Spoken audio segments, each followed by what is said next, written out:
Tagay tayo, tapos hindi. Ang lakas tumira, walang pambili.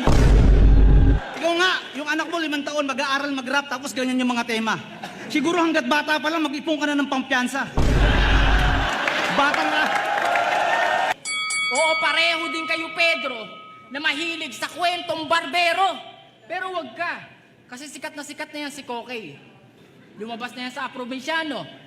Nareklamo pa sa Tulpo. Talagang artistang rapper.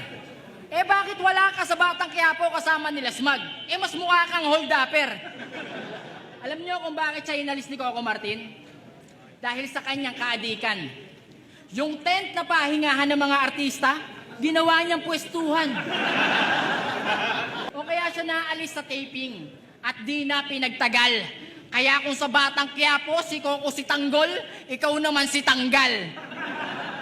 Sabi ni Saito, alang-alang daw sa tropa, sinupa niya yung titi ng Koreano. Saito, di kami naniniwala na pumayag yung Koreano.